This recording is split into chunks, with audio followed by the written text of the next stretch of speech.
Everyone, मेरा नाम है सीप पाहुजा, नाम है biology educator NEET UG category for past 10 years. आज का वीडियो उन बच्चों के लिए है जिन्होंने नीट का एग्जाम 2027 में देना है, यानी कि वो बच्चे जिनके अभी क्लास 11th के एग्जाम खत्म हुए हैं या होने वाले हैं एंड वो अगले साल क्लास 12th में जा रहे हैं। तो उनको दो तीन टेंशन एक साथ है। एक कि उनके बोर्ड्स आ रहे हैं, 10th के बाद इतनी मुश्किल से बोर्ड्स खत्म हुआ, फिर से बोर्ड्स आ रहे हैं अगले साल, जो कि मैटर करते हैं। यस, दूसरी चीज़ ये है कि उनको नीट भी साथ साथ क्रैक करना है एंड सीरियसली वो नहीं चाहते हैं कि नीट के लिए उनको ड्रॉप करना पड़े। तो लेट मी टेल यू बेटा, मेरे को पढ़ाते हुए 10 साल हो गए हैं। 10 में से 5 साल मैंने आकाश इंस्टीट्यूट में काम किया, पिछले 5.5 साल से मैं ऑलरेडी अनअकैडमी के साथ ऑनलाइन एक ही जगह पर पढ़ा रही हूँ। तो मैंने पास्ट में ऑफलाइन में भी ऑनलाइन में दोनों वर्ल्ड देखे हैं, दोनों जगह सिलेक्शन निकाले हैं and I know pros and cons of both. तो आज मैं आपको अपने पूरे इस 10-11 साल की जर्नी का जिस्ट बताने वाली हूँ कि भाई तुम कहीं से भी पढ़ लो, कहीं से भी, online offline, any institute, name any, ये चीज़ें बस माइंड में रखना। तुम कहीं भी पढ़ोगे, सीरियसली पढ़ोगे और ये चीज़ें माइंड में रखोगे तो तुम्हारा डेफिनेटली सिलेक्शन हो जाएगा।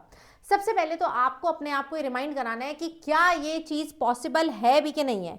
हमें अपने ऊपर डाउट होता है। जो बच्चे अभी क्लास 12th में जाएंगे उनको अपने ऊपर क्यों डाउट होता है? उनको डाउट होता है कि यार उनकी तो 11th बर्बाद है। मुझे पता है तुम सबकी बर्बाद है, लिख दो चाहे कमेंट में, आई नो तुम सबकी 11th बर्बाद है। मुझे पता है तुम्हारे सबके 11th के जो कॉन्सेप्ट्स हैं वो काफ़ी वीक हैं, क्योंकि तब इसमें तुम्हारी गलती नहीं है। इट्स नॉट लाइक कि यू आर वीक स्टूडेंट। तुम 10th में बच्चे बहुत अच्छा परफॉर्म करते हैं, अपने स्कूल के टॉपर होते हैं, लेकिन 11th में आकर अचानक से स्कोर बहुत गिर जाता है। मतलब इतना गिर जाता है कि कहाँ 10th में 80-90 नंबर आते होते थे, अब कई बार 40-50 नंबर भी आ जाते हैं फिजिक्स केमिस्ट्री जैसे टॉपिक में। I know this thing. ऐसा इसलिए होता है क्योंकि 10th में आपका लेवल ना इतना होता था और 11th में अचानक से इतना हो जाता है। 10th में एक किताब इतनी होती थी, 11th में अचानक से बहुत मोटी हो जाती है। तो ये जो डिफरेंस है ये बहुत बड़ा होता है एंड इसको कोप अप करने में समय लगता है for most of the student. So that is clearly okay. तुम्हारे 11th के कॉन्सेप्ट वीक है इसलिए तुम्हें लगता है कि यार एक साल में कैसे होगा। तुम्हें ड्रॉप नहीं चाहिए, नहीं चाहिए ना, मुझे कमेंट्स में बताना। जिसको ड्रॉप चाहिए उसके लिए तो वीडियो है ही नहीं। जिसको ड्रॉप नहीं चाहिए, जिसको 12th के साथ ही निकालना है, उसको बोर्ड्स भी क्रैक करने हैं, ये उनके लिए है एंड तुमको बोर्ड्स में भी अच्छे नंबर चाहिए। तो आज मैं तुम्हारे लिए वैसा ही प्लान लेकर आई हूँ। क्या इसका कोई सोल्यूशन है? मैम मेरी 11th बर्बाद है, क्या मैं कर सकता हूँ? यस, कर सकता हूँ। क्या पॉसिबल है? तुमको अपने अगले साल को 12th क्लास का साल नहीं लेना है, तुमको अपने अगले साल को एज अ ड्रॉप ईयर ही लेना है। अभी बड़ा मुश्किल है समझना, मैम ड्रॉप ईयर कैसे ले लूँ? ड्रॉप वाले बच्चे तो स्कूल भी नहीं जाते हैं, ड्रॉप वाले बच्चों का तो पेपर भी नहीं होता है, ड्रॉप वाले बच्चों की तो फेयरवेल भी नहीं होती है, ड्रॉप वाले बच्चों का कुछ भी नहीं होता है, वो तो बिल्कुल फ्री होते हैं, है ना। तो मैं अपने साल को ड्रॉप की तरह कैसे लूँ? आपको मैं एक सच्चाई बताऊँ, अराउंड 24-25 लाख बच्चा नीट में अपीयर करता है एंड उसमें ड्रॉपर भी होते हैं, उसमें क्लास 12th वाले भी होते हैं। ज़्यादा सिलेक्शन पता है किसका होता है? ज़्यादा सिलेक्शन 12th वालों का होता है। ऐसा इसीलिए बिकॉज उनके पास एक अननेसेसरी फ्रस्ट्रेशन नहीं होता, वो एक ऑलरेडी मोमेंटम में चल रहे होते हैं, उनको पढ़ने की आदत होती है, उनको कोई ब्रेक नहीं लगता बीच में, उनको 3-4 महीने बीच में सोचने का समय नहीं मिलता कि मैं करूँ ना करूँ, ये कर लूँ वो कर लूँ, यानी कि they don't have any second thoughts in mind. You are very clear headed. तुमको पता है कि मुझे इसी साल नीट निकालना है, तुमको पता है मुझे 12th भी करना है, और वो बच्चे ज्यादा अच्छा निकालते हैं। आप देखेंगे कैसे। लेकिन आपको अपने इस साल को ड्रॉप ईयर लेकर चल रहे हैं। ड्रॉप ईयर लेने का क्या मतलब है? ड्रॉप ईयर का मतलब है कि तुम्हें क्लास 12th में सिर्फ क्लास 12th का सिलेबस नहीं करना है, तुम्हें क्लास 12th में 11th प्लस 12th का सिलेबस करना है। मैम ये तो मुझे पता था, ये कोई बड़ी बात बताइए? ये बड़ी बात इसीलिए है क्योंकि बहुत ही कन्वेंशनल और जो चीज़ मुझे पसंद नहीं आती है वो चीज़ें पुरानी ऑफलाइन एंड ऑनलाइन कोचिंग में चलती है। क्या चीज़ चलती है कि यूजुअली अप्रैल टू अक्टूबर जब आप पढ़ना शुरू करते हैं तो आपको 12th पे फोकस कराया जाता है। 12th छोटी होती है, 12th का सिलेबस फटाफट से कंप्लीट कराया जाता है एंड नवंबर टू जैन बोला जाता है तुमको 11th के रिवीजन देंगे या फिर साथ साथ ही रिवीजन दे देंगे। ऐसे ही बोला जाता है कि भाई जब तुम 12th कर रहे हो ना, तुम्हें हर हफ्ते एक 11th का चैप्टर रिवाइज करने के, हफ्ते को 2 चैप्टर रिवाइज करने के लिए देंगे और उसके बाद एक्सटेंसिव रिवीजन कराएंगे।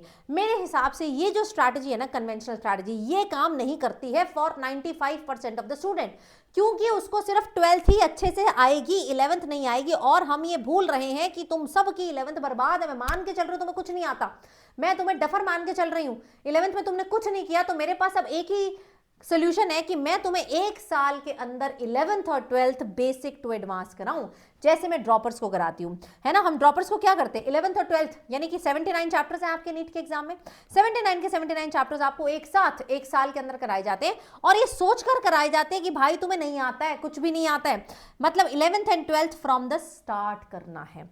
ऐसा नहीं कि 11th अक्टूबर में करेंगे कि नवंबर में करेंगे, नो, फ्रॉम डे वन। तुम्हारा अगर बैच अप्रैल में शुरू हो रहा है तो 11th भी अप्रैल में साइमल्टेनियसली शुरू हो रही है।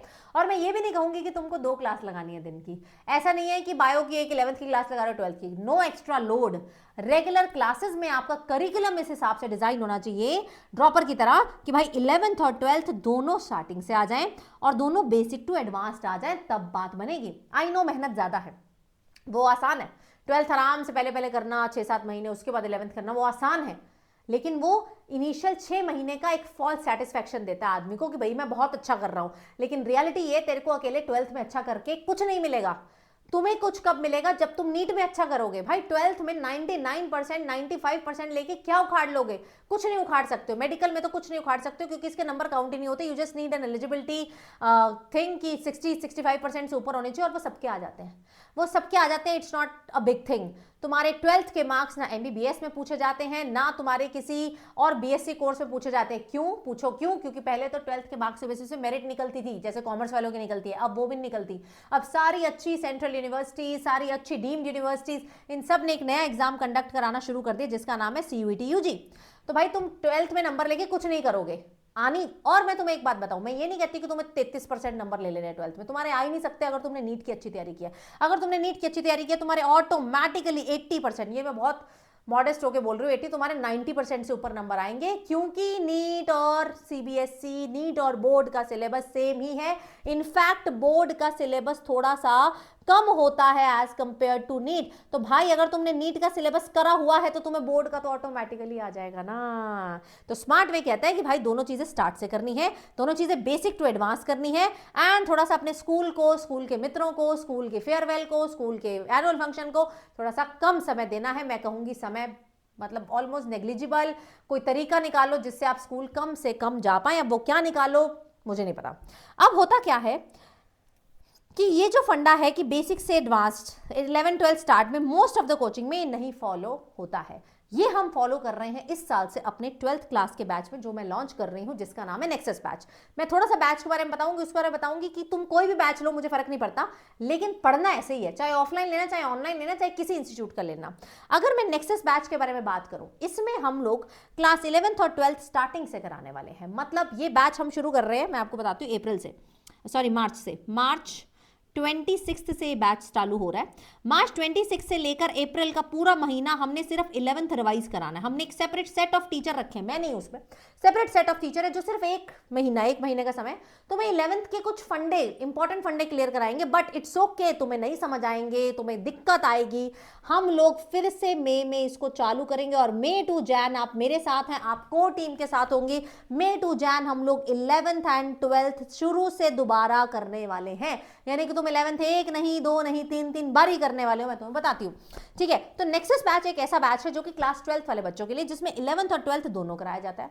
There is no compromise in 11th basic. हम लोग 11th के बेसिक तुम्हें, मतलब मैं तुमको, ये देखो मैंने स्पेशली लिखा भी है, तुम्हें चाहे बुरा लगे, I am considering all of you as duffer, my whole team consider you as duffer in the starting. मुझे पता बाद में हम तुम्हें हीरो बना देंगे, लेकिन डफर इसीलिए हो क्योंकि अगर मैंने तुम्हें 30 मार खान समझा कि इसको तो 11th आती है यार, इसको टपा देते हैं, फोटोसिंथेसिस टपा देते हैं, थोड़ा सा फिजियोलॉजी निकाल देते हैं, बायोमोलिक्यूल निकाल देते हैं, सेल डिवीजन तो तेरे को आता ही होगा, अगर मैं ये मान के चलूंगी कि तुझे बेसिक भी आते होंगे तो तू कभी अच्छा स्कोर नहीं करेगा। तो मैं तुझको डफर लेके चलूंगी, सब चीजें दोबारा कराऊंगी, तो जिसको नहीं आता उसका हो जाएगा और जिसको आता है उसका बहुत बढ़िया तरीके से रिवाइज हो जाएगा। अब इसमें मेरे पास प्लस आइकॉनिक प्रो जैसी सब्सक्रिप्शन है।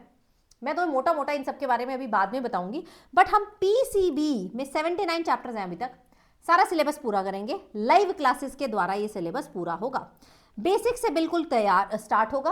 ये जो लाइव क्लास है ये रिकॉर्डेड फॉर्म में तुमको हमेशा रहेगी, जब तक तुम्हारा सब्सक्रिप्शन है तब तक रहेगी। एंड जब तुम ये कोई भी सब्सक्रिप्शन लेते हो ना, इट इज नॉट लाइक कि you are buying one batch, no no no no no. मैंने ऑफलाइन पढ़ाया है, मुझे बच्चों का दुख पता है। वो एक बैच उनको मिल जाता था, RM1 RM2 या कोई भी नाम ले लो, XYZ बैच।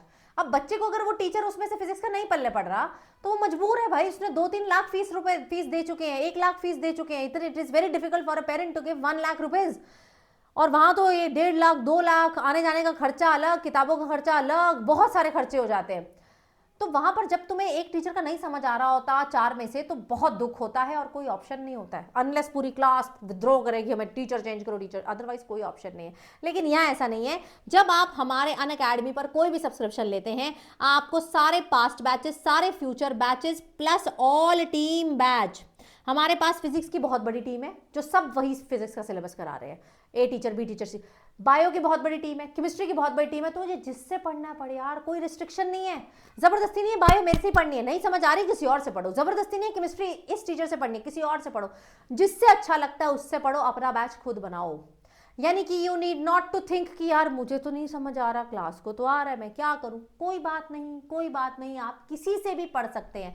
आपको नहीं जमता है दूसरे टीचर से पढ़े, आपके साथ वाले को जमता है वो किसी से ही पढ़ सकता है। ये ब्यूटी है हमारे अनअकैडमी के सब्सक्रिप्शन की, जो तुम्हें जनरली कहीं नहीं मिलता है जनरली। और एक और ब्यूटी बताऊं, मिल जाता है कि 11th के सारे बैच फ्री कर दिए, सारे टीचर फ्री कर दिए, बट 12th के, मान लो तुम में से कोई इंटेलिजेंट है, वो 12th का पढ़ना चाहता है, तुम में से कोई इंटेलिजेंट है जो क्रैश कोर्स में कोई चैप्टर देखना चाहता है, तुम में से कोई थोड़ा एडवांस बच्चा है उसको प्रैक्टिस बैच भी देखना है, ये सब भी मिलेगा। यानी कि मेरे सारे पास्ट बैचेस, फ्यूचर में आने वाले बैचेस, जैसे मैंने तुम्हें बताया ना, हम मई टू जैन में तुम्हारा सिलेबस कंप्लीट करेंगे, फिर जैन टू मार्च में एक क्रैश कोर्स चलता है, वो सारे प्लस आइकॉनिक के लिए फ्री रहता है, ठीक है। फिर उसके बीच में प्रैक्टिस कोर्स चलता है, वो सबके लिए फ्री रहता है, ठीक है। तो ये ब्यूटी है हमारे नेक्सस बैच की। और बेस्ट पार्ट तो मैंने तुम्हें बताया नहीं, जैसे मार्च 26 को चालू हो रहा है, उससे पहले हम लोग 11th की रिवीजन तुमको 1 महीने में कराने वाले हैं, कॉन्सेप्ट बिल्डिंग। ये मत सोचना कि बस यही 11th, नो। उसके बाद फिर से मई टू जैन में तुम्हारे पास 11th और 12th दोबारा डिटेल में कराएंगे। एंड सबसे बढ़िया चीज, मेरी सारी 11th क्लास की पुरानी रिकॉर्डिंग्स तुम्हारे लिए जैसी बैच स्टार्ट होगा उस दिन से फ्री हो जाएंगी। तुम्हें कुछ भी मेरे छुट्टी वाले दिन रिवाइज करना है, संडे को रिवाइज करना है, तुम कर सकते हो। तो यहाँ पर डेली लाइव क्लास होगी, लाइव क्लास के बाद तुम्हें नोट्स मिलेंगे, मतलब नोट्स तुम क्लास में बनाओगे। फिर उसके बाद डेली तुमको डेली प्रैक्टिस पेपर यानी कि डीपीपी मिलेगी। हर 15 दिन के बाद तुम्हारा मॉक टेस्ट होगा। एंड इसमें पढ़ाई कैसे करनी है एक बार देख लो। आपका क्या है, एक ही फंडा है, एक ही फंडा, सिंपल, कोई गुट्टी नहीं पिला रही हूँ, कोई मंत्रा नहीं दे सकती हूँ, एक ही फंडा है जो हर बच्चा अगर रोज फॉलो कर ले, बस ये रोज पे फोकस करना। पता सबको है, मैंने कुछ नया नहीं बताना कि क्लास रोज लगाओ भाई, कंसिस्टेंट रहो। नोट्स आप क्लास में बनाएंगे, मैं क्लास में नोट्स बनवाती हूँ, साथ ही मैं एनसीईआरटी भी पढ़वाती हूँ, और आपको घर जाके एनसीईआरटी भी पढ़नी है। घर जाकर उसके पीवाईक्यूज, हम क्लास में पीवाईक्यू सॉल्व करते हैं, घर जाके भी आप करेंगे, घर जाकर उसके डीपीबीज आप सॉल्व करेंगे। डेली आपको डीपीबी मिलेगी, एंड साथ में डेली मतलब टॉपिक वाइज, मान लो एक टॉपिक 2 दिन में खत्म हो रहा है तो 2 दिन बाद, वैसे लिटरल मीनिंग मत लो। और फिर तुम्हें बस यही फंडा दोबारा हर 15 दिन के बाद रिपीट करना है। आप इतना कर लेंगे तो आपका हो जाएगा। और हम हर 21 दिन में तुम्हारा मॉक टेस्ट लेते हैं, जितना सिलेबस 21 दिन में हो गया उसके बाद मॉक, फिर मॉक, तो आपको फुल लेंथ मॉक पेपर देने की भी आदत हो जाएगी। सिलेबस हमारा जनवरी तक हो जाएगा। मेरा सिलेबस वैसे इस बारी 15 जनवरी तक हुआ था, पिछली बारी इनफैक्ट जनवरी से पहले भी हो गया था। तो मोर और लेस जनवरी स्टार्टिंग और मिड में हम लोग सिलेबस कंप्लीट कर लेंगे। फिर हम फर्स्ट रिवीजन करेंगे बाय मार्च, क्योंकि तुम्हें क्रैश कोर्स भी फ्री मिल रहा है। एंड सेकंड रिवीजन हम लोग मई तक करके तुम्हारा एक नहीं 3 बारी पोर्शन पूरा कर देंगे।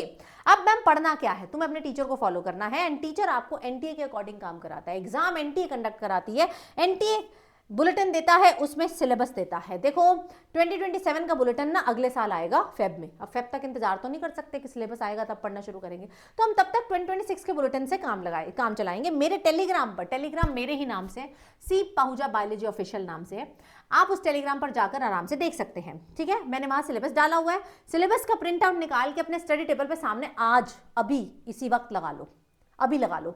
अभी तुम्हारे सामने बुलेटिन लगा होगा, तब जाकर तुमको क्लैरिटी रहेगी। एंड जैसे जैसे टॉपिक होता जाएगा टिक मार्क होता जाएगा, टिक मार्क।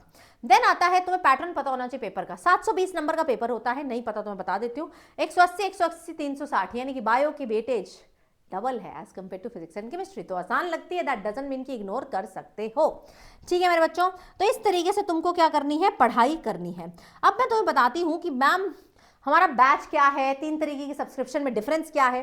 देखो नेक्सस बैच बहुत सारी टीम्स के द्वारा आता है, जैसे ये टीम टाइटन है, ऐसे ही टीम एक्स वाई जेड बहुत सारी अनअकैडमी पे है। तुम जब सब्सक्रिप्शन लेते हो तुम किसी भी टीम से पढ़ सकते हो, मिक्स एंड मैच करके पढ़ सकते हो। फिजिक्स इस टीम से कर ली, केमिस्ट्री उससे कर ली, बायो उससे कर ली, हर चीज का ऑप्शन है हमारे यहाँ। It is a plus subscription, it is not subscription of only batch, ठीक है। बैच चालू हो रहा है 26 मार्च से।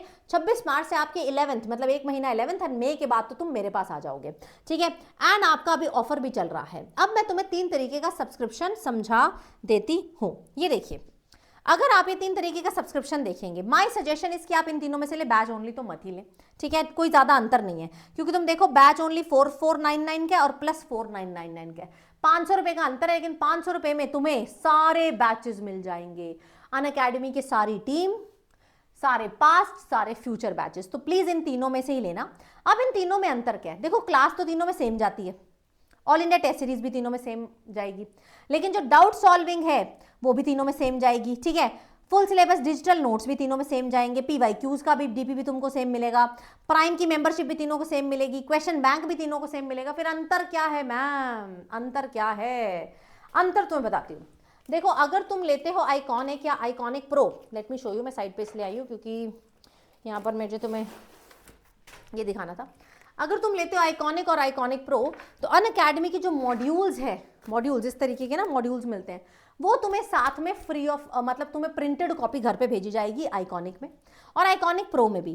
प्रो की तो और अच्छी खास बात है, ये जो हमारा URTS है ना, अनअकैडमी रिवीजन टेस्ट सीरीज, जिसमें 20 paper 20 OMR sheet proper schedule जो लास्ट में काम आता है, वो भी तुम्हें डोर स्टेप पर मिलेगा।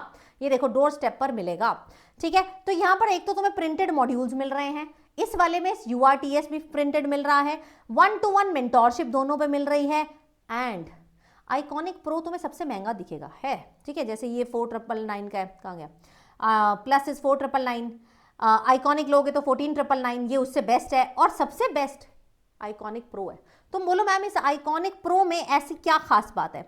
आइकॉनिक प्रो में मेरे बच्चों आप लोग ऐड हो जाते हैं हमारे SRG ग्रुप में, this is the best group, SRG special ranker group. Special ranker group का क्या मतलब है, इसमें आप लोग एक WhatsApp/Telegram कम्युनिटी में आ जाते हैं। हमारे सबसे ज्यादा रैंकर वैसे SRG से ही निकलते हैं, ये मैं आपको बता दूं। ऐसा क्यों, क्योंकि इन बच्चों के पास बैच टेस्ट के अलावा, ऑल इंडिया टेस्ट सीरीज के अलावा ये दोनों टेस्ट सीरीज होती हैं, और ये जो टेस्ट सीरीज होती है ना SRG के हाई लेवल के होते हैं। तुम्हें पता है 2025 का पेपर हाई लेवल आया था, हाई लेवल टेस्ट सीरीज है।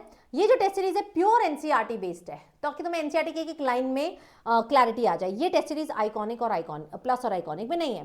प्रॉपर टेस्ट का एनालिसिस मिलता है, तुम्हें मेल भेजा जाता है, रिवीजन टेस्ट साथ में मिलते हैं, एंड तुम्हें जो टेंशन है ना 12th की, मैम बोर्ड्स कैसे करें, बोर्ड्स की क्लासेस तुम्हें अलग से फ्री मिलती है, वैसे तो जरूरत नहीं है बट फिर भी मिलती है। ओलंपियाड तुमको NSE GS देना है, तुमको कोई साइंस मैथ्स कंप्यूटर किसी का भी ओलंपियाड देना है, वो फ्री में मिलता है, एंड तुमको नीट एश्योर मिलता है। नीट एश्योर का क्या मतलब होता है, गारंटी।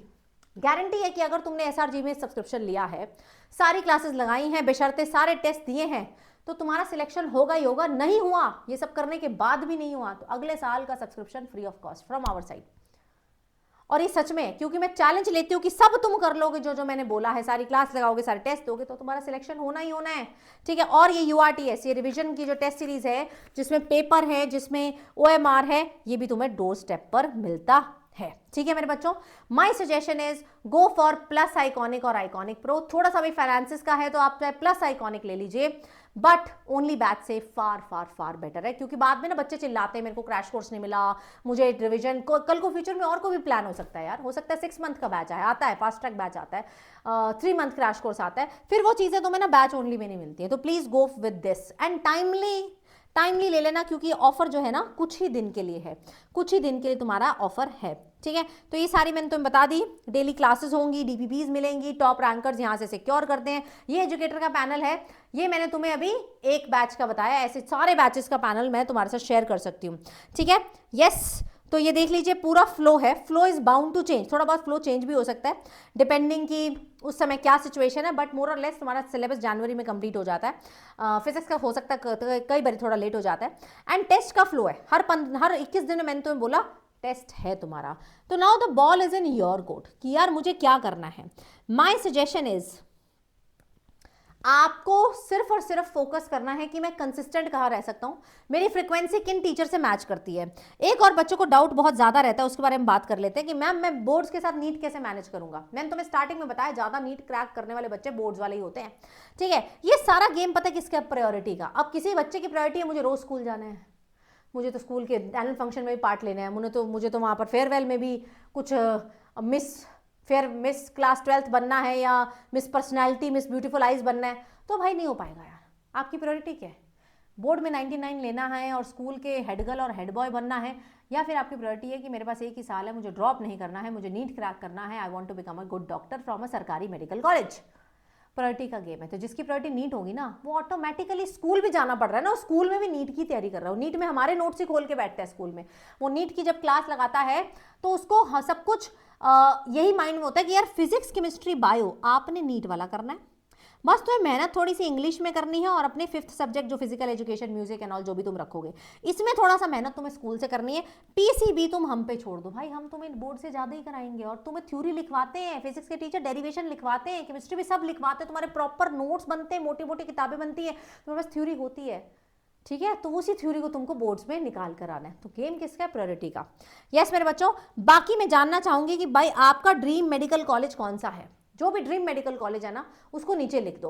और जो तुम्हारी गलतियां थी 11th में, जो तुम्हारी गलतियां थी, इन गलतियों को मैं चाहूंगी एक बारी आप नीचे लिस्ट डाउन कर दें, ठीक है, ताकि जब तुम वापस आओ इस वीडियो पे तो तुम्हें पता हो कि भाई मेरी गलती गेमिंग करना थी, इंस्टाग्राम पे होना था, कोई क्रश था, मैंने उस पर टाइम वेस्ट किया, या जिस भी चीज़ पे तुमने सच्चाई पे टाइम वेस्ट किया, वो प्लीज़ नीचे लिस्ट करना। क्योंकि जब हम लिख देते हैं ना, तो एक अकाउंटेबिलिटी आती है, एक रिस्पॉन्सिबिलिटी आती है कि यार ये काम मुझे दोबारा नहीं करना। तो मुझे कोई 2 चीजें आप लिखेंगे जो काम आपको दोबारा नहीं करना है, जो आपकी गलती थी, लिखेंगे। सच्चाई लिखना, बिल्कुल सच्चाई पढ़ती हूं मैं, और नीचे दिल भी बनाती हूँ, जो बच्चा मुझे सच में लगता है कि ये दिल से लिख रहा है, ठीक है। तो मैं मिलती हूँ आपसे नेक्सस बैच में। 26 मार्च के बैच चालू हो रहा है, ऑफर कुछ ही समय के लिए है। और हाँ, मैं बताना भूल गई, अगर आप मेरी मेंटरशिप में आना चाहते हो, आप मेरी गाइडेंस में पढ़ना चाहते हो, तो कोड याद से क्या लगाइएगा, सीप लाइफ, ठीक है।